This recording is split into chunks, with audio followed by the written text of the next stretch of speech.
Año 75 a.C. Un grupo de piratas cilicios ha secuestrado a un joven aristócrata romano llamado Cayo Julio César. Piden 20 talentos de plata por su rescate. César, lejos de temblar, estalla en carcajadas y les dice que no saben a quién han capturado. Les exige que pidan 50, porque él vale mucho más.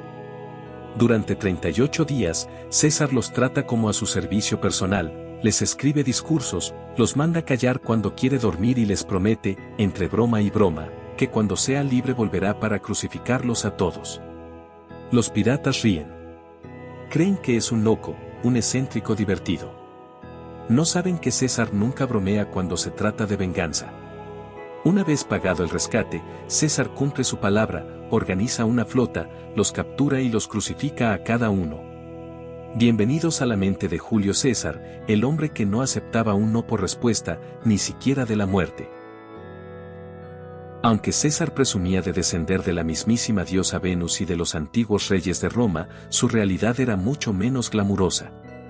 Nació en la Subura, el Bronx de la antigua Roma. Su familia, los Julios, eran aristócratas venidos a menos, tenían el apellido, pero no el dinero.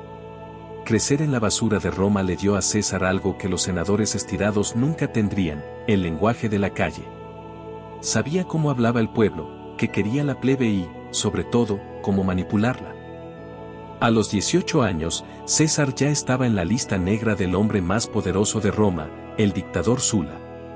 Sula le ordenó divorciarse de su esposa Cornelia para demostrar lealtad, pero César se negó. Fue un acto de rebeldía suicida. Tuvo que huir de Roma, dormir en los bosques y sobornar a guardias para salvar el cuello. Cuando finalmente fue perdonado, Sula le dijo a sus amigos, en este joven César hay muchos Maríos. Y Mario era el gran enemigo de la República. Sula tenía buen ojo, había olido al depredador antes de que le crecieran los dientes. A los 32 años, César seguía siendo un funcionario de nivel medio. Un día, al ver una estatua de Alejandro Magno, se echó a llorar. ¿Su motivo? Que Alejandro, a su edad, ya había conquistado el mundo entero, y él, César, todavía no había hecho nada memorable. Ese llanto fue el motor que incendió la historia. Regresó a Roma con una ambición renovada y una estrategia clara: si no podía ser el hombre más rico, sería el más amado por el pueblo, y el más odiado por el sistema. César estaba listo para empezar a trepar, y no le importaba quién tuviera que servirle de escalón. Año 65 a.C. César es elegido edil, una especie de concejal encargado de los servicios públicos y los juegos. Pero César no quiere hacer un trabajo normal, quiere que Roma no olvide su nombre jamás. Organiza los juegos más caros de la historia. Trae gladiadores con armaduras de plata y fieras exóticas que los romanos solo habían visto en sueños. La ciudad es una fiesta continua. El pueblo lo adora. Pero hay un pequeño detalle técnico: César no tiene un denario. Todo el espectáculo está pagado con dinero prestado. César era un genio del riesgo financiero. Sus deudas eran tan grandes que sus acreedores no podían permitirse que fracasara. Si César moría o caía en desgracia, ellos se arruinaban. Se volvió demasiado grande para caer. Su mayor patrocinador fue Craso, el hombre más rico de Roma, quien vio en el carisma de César el arma política que a él le faltaba. César gastaba el dinero de Craso para comprar votos, jueces y lealtades. Era una apuesta a todo o nada: o llegaba a lo más alto para saquear las provincias y pagar sus deudas, o acabaría con el cuello cortado en un callejón. En el año 63 a.C., quedó vacante el puesto de pontífice máximo, el jefe de la religión romana. Era un cargo vitalicio que daba una inmunidad y un prestigio total. Sus rivales eran senadores viejos y respetados con décadas de experiencia. César, el joven juerguista y endeudado, no tenía ninguna posibilidad, a menos que usara el soborno más masivo de la historia de la República. Compró a las tribus una por una. Cuando se anunciaron los resultados, el escándalo sacudió los cimientos del Senado.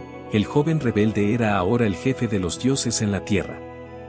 César sabía que solo no podría aplastar al Senado. Así que inventó el triunvirato. convenció a los dos hombres más poderosos y enfrentados de Roma para que dejaran de pelear y se unieran a él. Pompeyo ponía los soldados, Craso ponía el oro, y César ponía las ideas y el control de las masas. Era un pacto privado para saltarse las leyes de la República. Roma seguía pareciendo una democracia, pero en realidad, 3 hombres acababan de secuestrar el Estado en una cena privada. Con este apoyo, César consiguió lo que necesitaba, el consulado. Pero el consulado solo duraba un año. Para pagar sus deudas y conseguir la gloria militar que envidiaba de Alejandro Magno, necesitaba una guerra. Una guerra propia. Y puso sus ojos en el norte, hacia una tierra salvaje, boscosa y llena de guerreros feroces, la Galia. A este nivel de deuda, César no tenía un problema financiero, sus bancos tenían un problema político. Básicamente inventó el concepto de vivir por encima de tus posibilidades antes de que existieran las tarjetas de crédito. César sabía que sin el apoyo de la gente no era nada. En este canal pasa lo mismo, cada like vuestro es lo que nos permite seguir produciendo esta calidad documental. Si crees que este video se merece llegar a más personas, dale al botón de me gusta y suscríbete. Es gratis para ti, pero para nosotros es el combustible para llegar hasta el capítulo final. Por cierto, ¿crees que César era un héroe o un villano? Déjamelo en los comentarios. Año 58 a.C. César llega a la Galia no como un pacificador, sino como un hombre que necesita desesperadamente una fortuna y un ejército leal. Para el Senado, César es un gobernador que debe cumplir órdenes. Para César, las Galias son su cajero automático personal y su laboratorio de gloria. Pero hay un problema, los galos no son bárbaros desorganizados, son millones, son feroces y defienden su tierra. César sabe que para ganar no solo debe usar la espada, sino también el miedo y el marketing. Mientras César lucha en el barro, libra otra batalla en las mentes de los romanos. Escribe sus famosos comentarios a la guerra de las Galias. Pero no los escribe como un diario personal, sino en tercera persona. César hizo esto, César salvó a la legión. Es brillante. Se asegura de que cada ciudadano en Roma reciba noticias de sus hazañas casi en tiempo real. Se pinta a sí mismo como un héroe civilizador que protege a Italia de los bárbaros. Básicamente, César inventó el blog de guerra 2.000 años antes que el Internet para que el Senado no pudiera destituirlo sin enfrentar la ira de un pueblo que leía sus aventuras como si fuera una novela de acción. Los germanos creían que el Rin era su escudo sagrado. César les demostró que para la ingeniería romana no existen los dioses. Construyó un puente de 140 metros en 10 días solo para cruzar, dar un paseo, quemar unas cuantas granjas y volver. No quería conquistar Germania todavía, quería que supieran que, si César quería entrar en su casa, solo necesitaba 10 días y madera. Fue el mic drop más grande de la antigüedad. Los germanos, aterrorizados, no volvieron a molestar por un buen tiempo. César está cumpliendo su objetivo. Está enviando tanto oro a Roma que el valor del metal baja un 25%. Sus deudas han desaparecido, ahora él es el acreedor. Pero mientras el pueblo celebra, el Senado tiembla. Saben que cada legionario que lucha en la Galia no jura lealtad a la República, sino a Julio César. El carismático aristócrata de la Subura ahora tiene el ejército más veterano y letal del mundo. Sin embargo, en el horizonte de los bosques galos, un joven jefe está uniendo a todas las tribus bajo una sola bandera para expulsar a los romanos. Su nombre es Vercingetorix, y está a punto de llevar a César al borde del abismo. César escribiendo sobre sí mismo en tercera persona es el equivalente moderno de alguien que tiene una cuenta de fans dedicada a sí mismo en redes sociales. Un nivel de ego que solo es aceptable si, efectivamente, acabas de construir un puente imposible en 10 días. Año 52 a.C. César se confía, pero la Galia ha despertado. Un aristócrata de la tribu de los arvernos, Vercingetorix, hace lo que nadie había logrado, unir a los galos. Su estrategia es cruel pero efectiva, quemar sus propias cosechas para que las legiones de César mueran de hambre. Por primera vez en años, César no sonríe. Está atrapado en una tierra hostil, sin suministros y perseguido por una marea humana que quiere su cabeza. El cazador está a punto de convertirse en la presa. César sabe que no puede subir la colina, así que decide que la colina vendrá a él por el hambre. Sus legionarios, convertidos en hormigas constructoras, levantan una muralla de madera, fosos y trampas. Pero entonces, llega la noticia que haría temblar a cualquiera, una enorme fuerza de socorro gala, de más de 200.000 hombres, viene por la espalda para aplastar a los romanos contra los muros de la ciudad. César está en medio de un sándwich de muerte. ¿Su solución? Construir una segunda muralla hacia afuera. Es una de las hazañas militares más absurdas y brillantes de la historia. César lucha en dos frentes simultáneos. Si uno de los dos muros cae, es el fin de su vida y de sus sueños. En el momento crítico, cuando los galos están a punto de romper la línea, César lidera personalmente una carga de caballería. Su capa roja es el faro que guía a sus hombres. El caos es total, pero la disciplina romana y la ingeniería de César ganan la partida. La fuerza de socorro se disuelve y Alesia, agotada, se rinde. Vercingetorix esperaba clemencia de un guerrero a otro. César, el hombre que escribía poemas a sus piratas, no tuvo ninguna.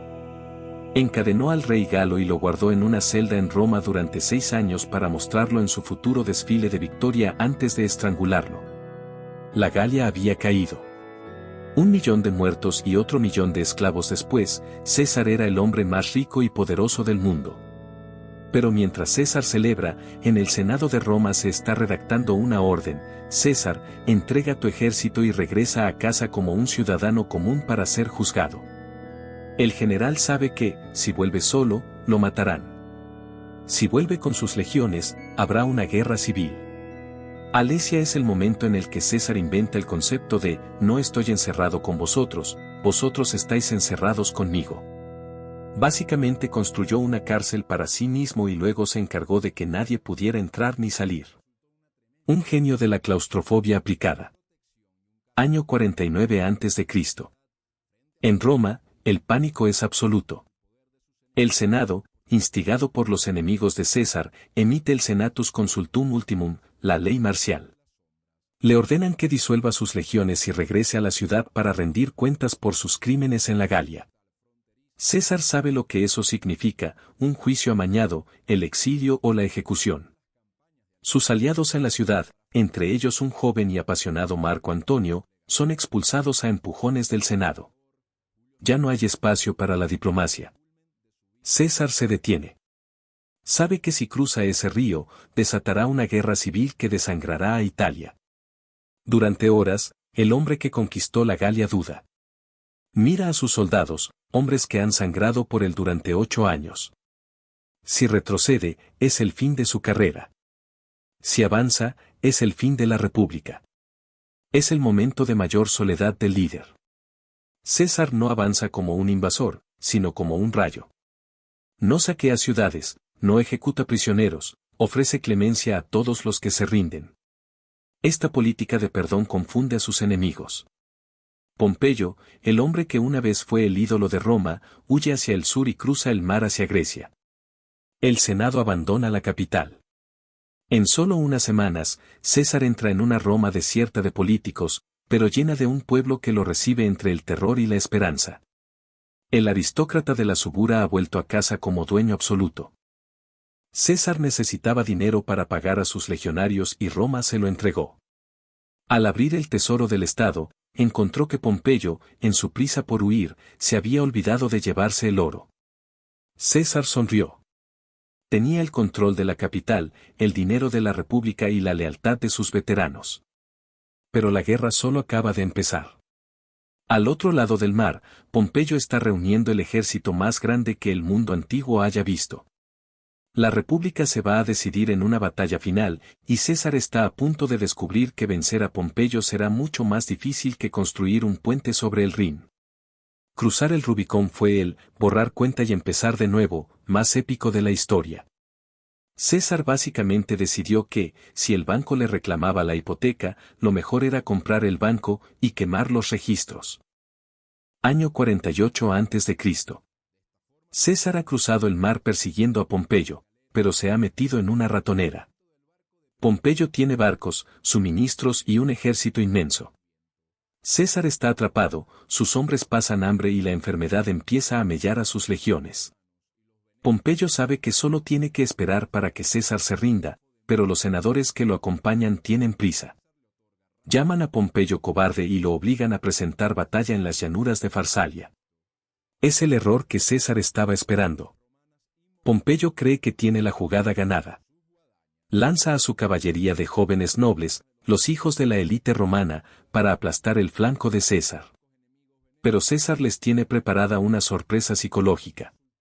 Ordena a sus veteranos que no lancen sus jabalinas al aire, sino que las usen como picas y apunten directamente a las caras de los jóvenes jinetes.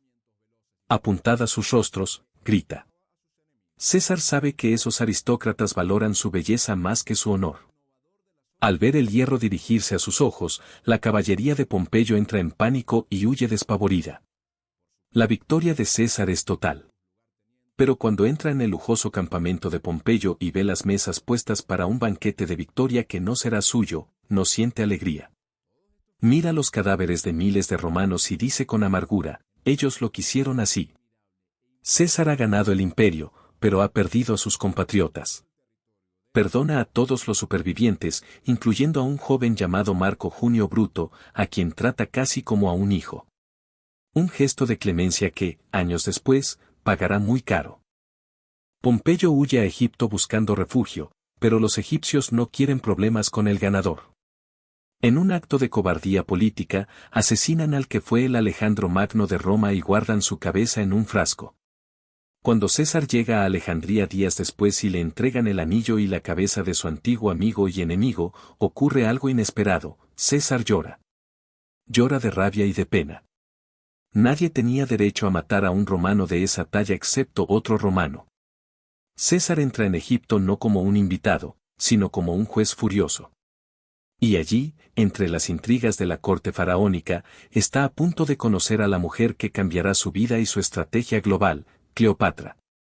Pompeyo aprendió por las malas que llevar a un grupo de senadores a una guerra es como llevar a un grupo de críticos de cine a un tiroteo, dan muy buenas ideas hasta que empiezan a volar las balas, y luego solo sirven para estorbar la estrategia. Los consejeros egipcios creían que cortando la cabeza de Pompeyo se ganarían el favor de César. Se equivocaron. César era un romano hasta la médula, para él, que unos extranjeros hubieran asesinado al mayor general de la República era un insulto personal. En lugar de marcharse, César ocupa el palacio real con sus legiones. Exige que Egipto pague las deudas que el difunto padre del faraón tenía con él. César está atrapado en una ciudad hostil de 1 millón de habitantes, con solo una pequeña escolta, pero se comporta como si fuera el dueño del mundo. Cleopatra está en guerra civil con su hermano, el faraón niño. Sabe que si quiere recuperar el trono, necesita al hombre que acaba de aplastar a Pompeyo. Entra en el palacio de contrabando, escondida en un fardo de ropa o una alfombra, para evitar a los asesinos de su hermano. Cuando César la ve, no solo ve a una mujer hermosa, ve a una reina con la legitimidad de los dioses y el tesoro más rico del Mediterráneo. Esa misma noche, el destino de Egipto y de Roma se sella entre las sábanas. César estuvo a punto de morir en Egipto. La situación se volvió tan desesperada que tuvo que saltar al mar y nadar para salvar su vida, sosteniendo sus comentarios de guerra sobre el agua con una mano para que no se mojaran. En el caos, el fuego de los barcos alcanzó los almacenes del puerto y, según la leyenda, parte de la gran biblioteca de Alejandría. El hombre que amaba la cultura terminó siendo responsable de quemar el conocimiento del mundo antiguo. Pero la suerte de César, su fortuna, volvió a aparecer, refuerzos llegaron por tierra y el faraón niño terminó ahogado en el Nilo bajo el peso de su armadura de oro. César instala a Cleopatra como reina única y decide tomarse unas vacaciones políticas. Durante meses, navega por el Nilo con ella en un barco de placer de 100 metros de largo. Cleopatra le enseña el poder absoluto de un monarca que es adorado como un dios. César, el republicano romano, empieza a tomar notas. ¿Por qué conformarse con ser un cónsul elegido cada año cuando puede ser un faraón eterno? Meses después, César abandona Egipto, dejando a Cleopatra embarazada de un hijo suyo, Cesarión, y llevándose consigo una idea que acabará por costarle la vida. De camino a Roma, César se detiene en Oriente para sofocar una rebelión. No le toma ni una semana. Su informe al Senado es el eslogan publicitario más corto y eficaz de la historia militar: llegué, vi, vencí. Es un mensaje directo a sus enemigos en casa: no importa dónde estéis ni cuánto tardéis en levantar un ejército, soy más rápido que vosotros. César está regresando a Roma, pero ya no es el hombre que se fue. Ahora es un semidios, un amante de reinas y un conquistador que ha olvidado lo que significa pedir permiso. César inventó las vacaciones pagadas por el Estado. Se fue a Egipto a cobrar una deuda, terminó teniendo un hijo con la reina y quemando la biblioteca más importante del mundo por error. Digamos que su viaje de negocio se le fue un poco de las manos. César llega a Italia y se encuentra con algo que no esperaba: sus propios soldados se han amotinado. Están cansados. Han conquistado el mundo, pero solo han recibido promesas. Exigen sus recompensas y su jubilación. César, sin escolta, camina directamente hacia la masa de hombres furiosos. Se sube a un estrado, los mira a los ojos y les lanza una sola palabra: ciudadanos. No los llama compañeros ni soldados. Al llamarlos ciudadanos, los expulsa del ejército, los despoja de su gloria y de su parte del botín. El silencio es absoluto. Los legionarios, heridos en su orgullo, empiezan a suplicar que los acepte de nuevo. César los ha derrotado usando solo una palabra. Ahora que ha recuperado su lealtad, los necesita para una última misión: borrar del mapa a los últimos partidarios de Pompeyo en África. Año 46 a.C. César se enfrenta a una pesadilla logística. Sus hombres nunca han visto tantos elefantes. Pero César, el eterno innovador, ordena a sus arqueros apuntar a los troncos de los animales y a sus infantes usar hachas para cortarles las patas. El campo de batalla se convierte en un caos de sangre y colmillos. Los elefantes, heridos y enloquecidos, se dan la vuelta y aplastan a sus propios dueños. Es una masacre. Ya no hay piedad. Los soldados de César, hartos de años de guerra civil, ejecutan a los senadores enemigos incluso cuando estos intentan rendirse.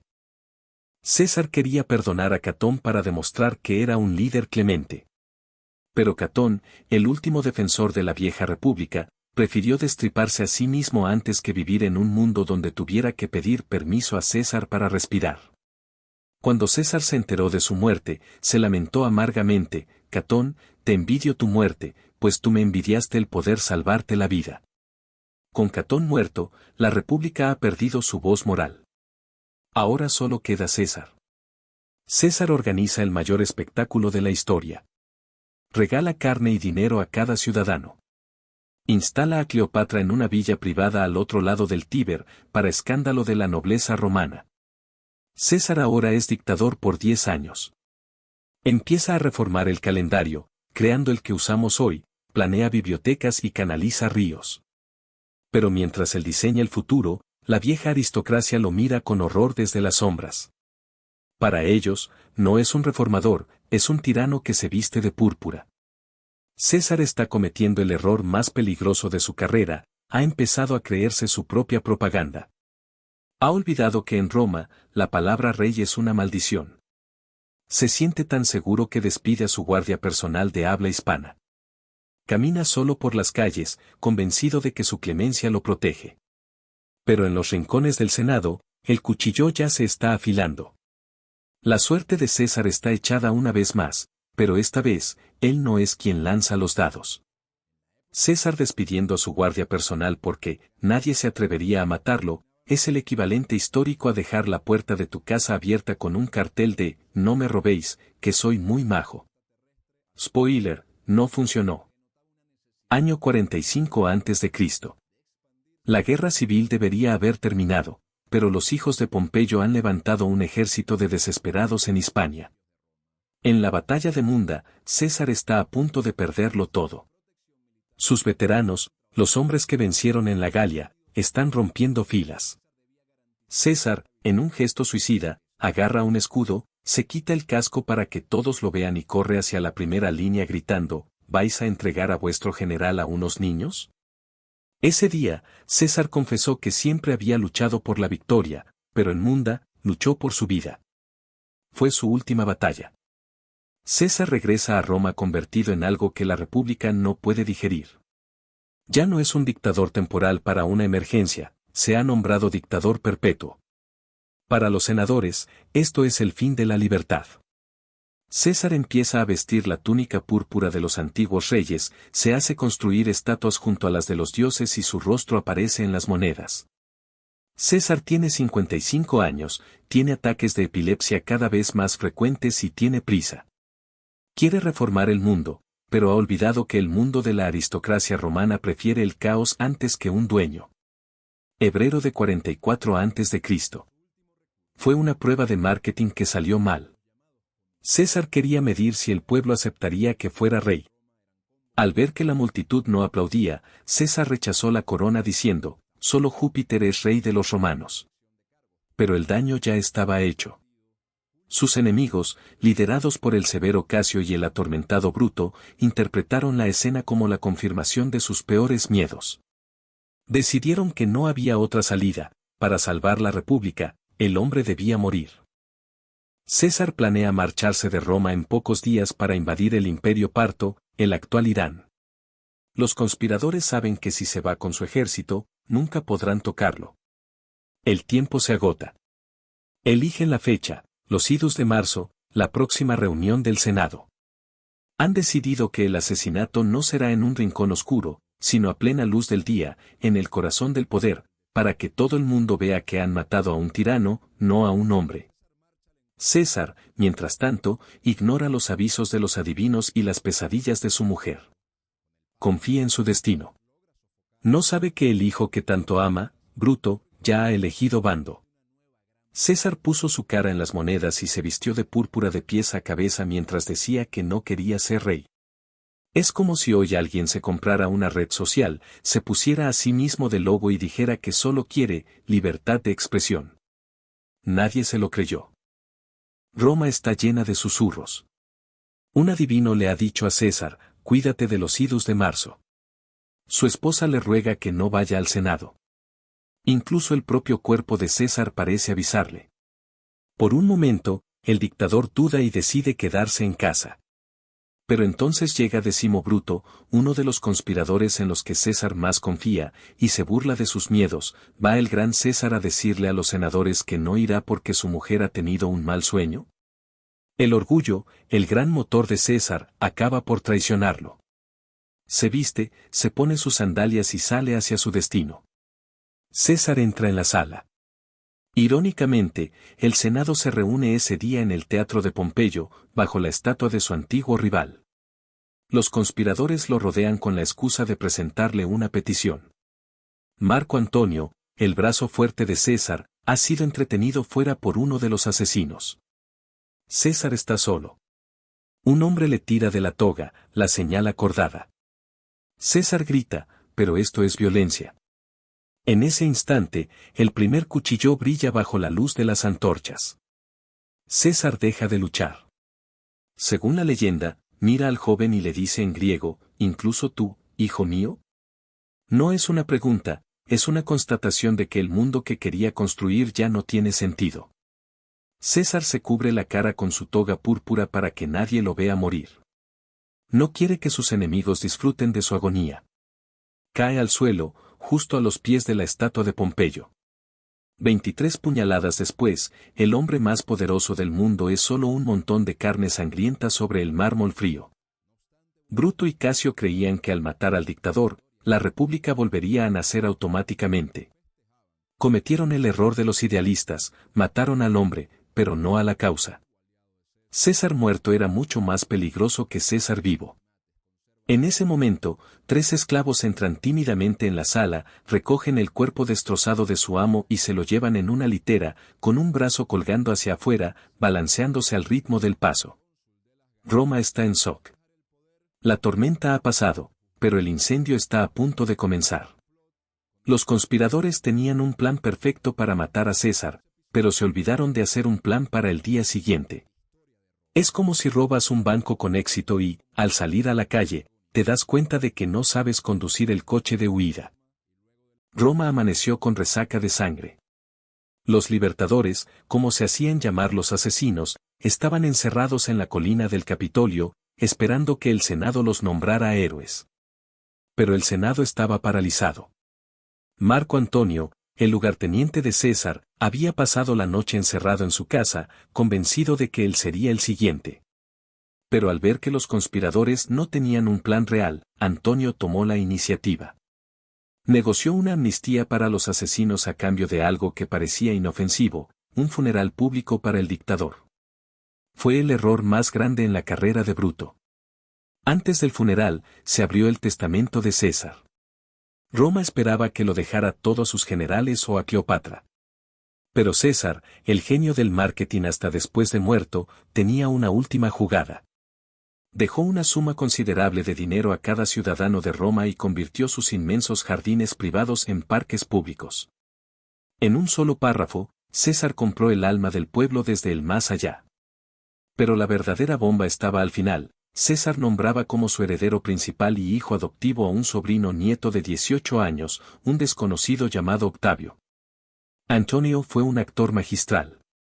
Mirad aquí, este fue el tajo que dio el envidioso Casio, y este, el del amado Bruto. El pueblo, que ya estaba emocionado por el dinero heredado, estalló en furia al ver la ropa destrozada de su líder. Lo que empezó como un funeral terminó en una revuelta total. La multitud empezó a arrancar bancos y puertas para improvisar una pira gigante. Los conspiradores tuvieron que huir de Roma esa misma noche para salvar la piel. El incendio de la guerra civil se había reavivado, y esta vez no se apagaría con palabras. Mientras Marco Antonio se sentía el nuevo dueño de Roma, el joven Octavio desembarcaba en Italia. No tenía experiencia militar, no tenía dinero propio y nadie lo tomaba en serio. Antonio se refirió a él despectivamente como ese chico que lo debe todo a un hombre. Pero Octavio tenía algo que a Antonio le faltaba, la paciencia de un reptil y el apellido más poderoso del mundo. Al llegar a Roma, se presentó ante todos no como Octavio, sino como Cayo Julio César. La sombra del dictador acababa de cobrar vida propia. César dejó dinero a cada romano en su testamento. Básicamente, se aseguró de que el funeral fuera el evento mejor pagado de la historia. Es difícil odiar a un tirano cuando te acaba de pagar el alquiler de 3 meses desde la tumba. Para Marco Antonio, Octavio era un chiste. Un muchacho de 18 años que se pasaba el día enfermo y no sabía blandir una espada. Cuando Octavio le pidió el dinero del testamento de César para pagar al pueblo, Antonio le respondió que el dinero se había perdido o que ya se había gastado. Antonio pensó que el chico se iría a casa a llorar. Pero Octavio hizo algo que nadie esperaba, vendió todas sus propias propiedades y pidió dinero prestado para pagar él mismo la herencia de César a los ciudadanos. En una tarde, el chico se convirtió en el hombre más popular de Roma. Año 43 a.C. Al darse cuenta de que si pelean entre ellos los asesinos de César ganarán, Antonio y Octavio deciden unir fuerzas. Crean el segundo triunvirato. Pero a diferencia del primero, este es oficial y sangriento. Necesitan dinero y necesitan eliminar enemigos, así que redactan las proscripciones. Una lista de 300 senadores y 2.000 caballeros que deben morir. Sus bienes serán confiscados y quienes entreguen sus cabezas recibirán una recompensa. La política de clemencia de César ha muerto con él. Ahora comienza la era del terror. Cicerón, el hombre que intentó salvar la república con la palabra, fue la víctima más famosa. Marco Antonio nunca le perdonó sus discursos incendiarios. Se dice que la esposa de Antonio clavó sus horquillas en la lengua del cadáver de Cicerón como venganza final. Con la élite intelectual de Roma decapitada, el mensaje era claro, ya no se gobierna con la oratoria, sino con la espada. Los triunviros ya no tienen oposición en Italia. Ahora, ponen la vista en Oriente, donde Bruto y Casio han reunido un ejército colosal. La leyenda cuenta que a Bruto se le apareció el fantasma de Julio César. El dictador no se había ido, su sombra perseguía a sus asesinos a través del mar. Mientras tanto, en Roma, Octavio eleva a su padre adoptivo a la categoría de Dios, Divus Iulius. Aparece un cometa en el cielo y el pueblo cree que es el alma de César ascendiendo al Olimpo. Octavio ya no es solo un heredero, ahora es el hijo del divino. La guerra que viene no es solo por el poder, es una cruzada religiosa para vengar a un dios asesinado. Marco Antonio pensó que Octavio era un cachorro inofensivo, pero resultó ser un velociraptor con un máster en Derecho y Contabilidad. Nunca ignores a un adolescente que tiene el nombre de su padre en el DNI y el odio de su madre en el corazón. Año 42 a.C. La guerra civil ha llegado a su punto de no retorno. Los asesinos de César, Bruto y Casio, han tenido 2 años para prepararse, pero se enfrentan a un enemigo que no es humano, la culpa y el nombre de César. Octavio, el heredero, está tan enfermo que apenas puede mantenerse en pie, teniendo que ser transportado en litera. Pero Marco Antonio está en su elemento. El brazo derecho de César está listo para demostrar que, cuando el acero habla, las razones de los senadores no valen nada. La batalla de Filipos fue un caos de malentendidos. Casio, el cerebro detrás de la conspiración, era un hombre pesimista por naturaleza. Al ver una columna de polvo, pensó que la caballería de Antonio lo había rodeado. Sin esperar confirmación, ordenó a su esclavo que lo matara. Irónicamente, usó la misma daga con la que había apuñalado a Julio César. Cuando Bruto encontró su cuerpo, lo llamó el último de los romanos. No sabía que él mismo sería el siguiente.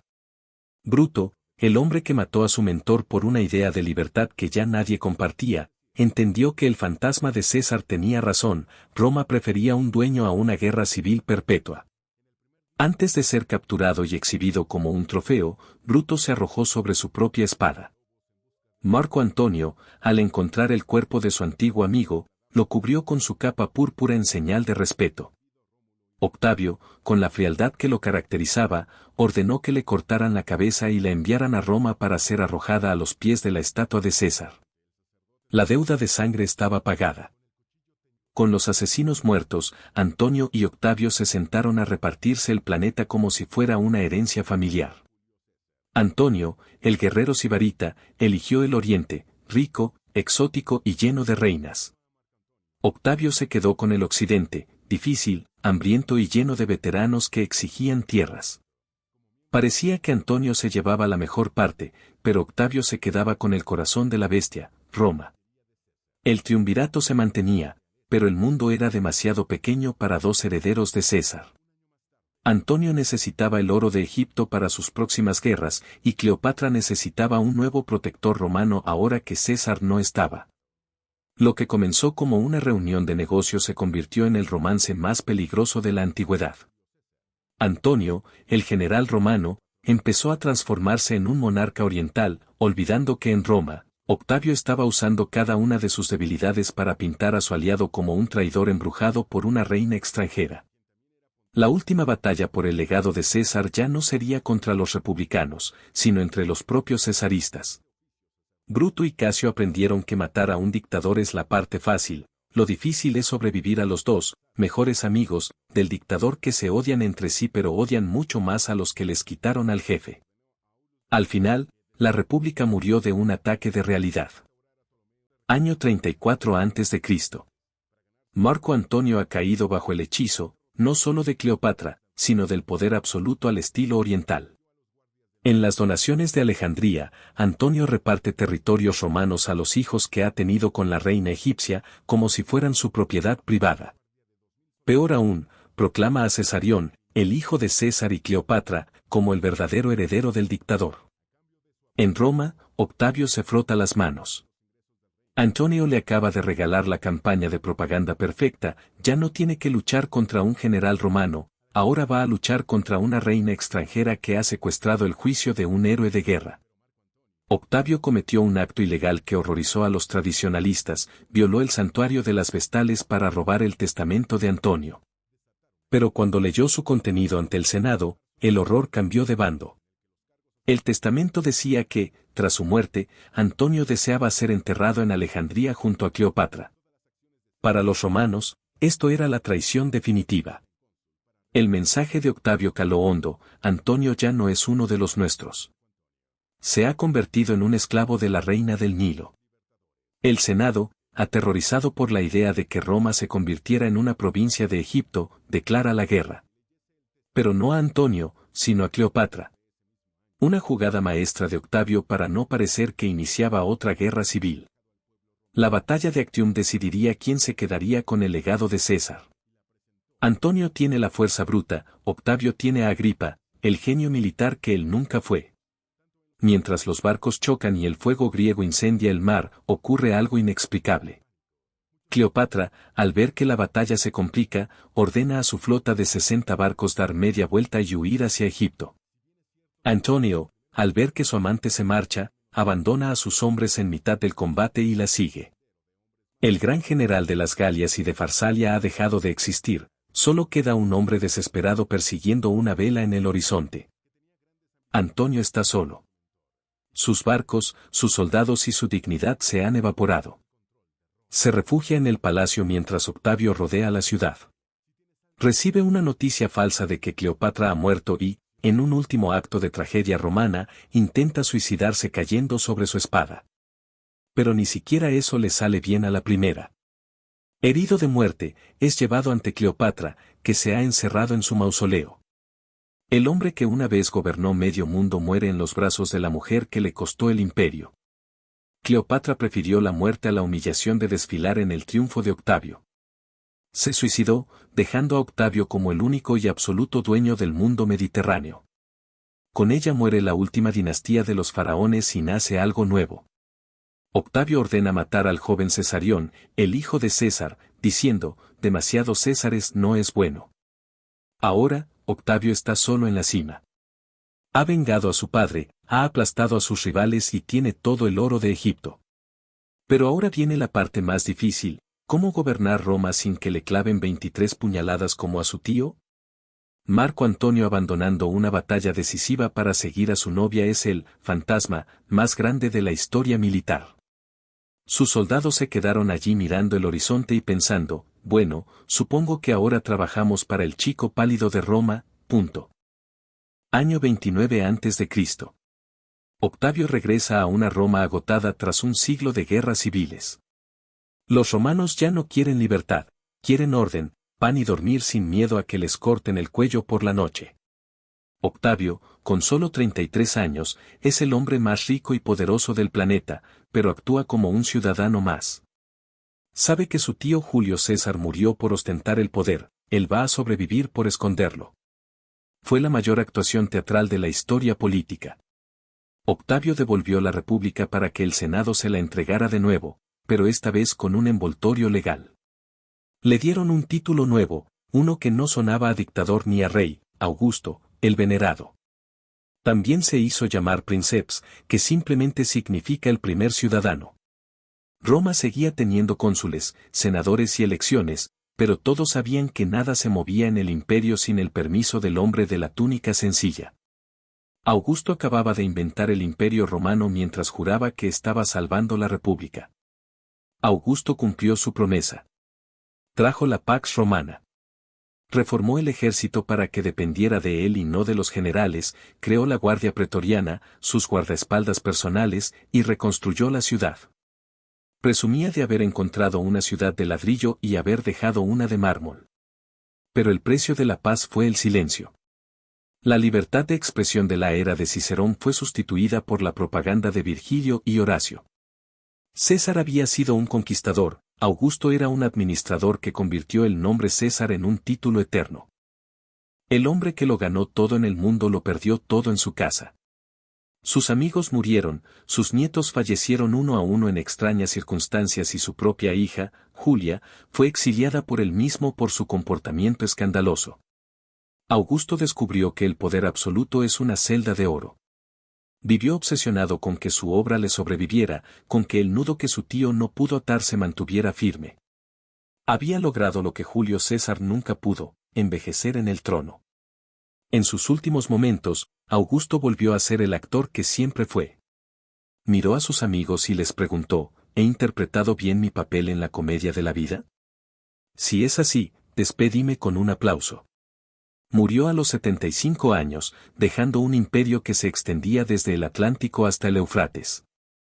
Había vengado a César, había destruido la República y había creado un sistema que duraría 500 años más. Pero, ¿qué quedó del hombre? ¿Fue un genio salvador o el asesino más astuto de la historia?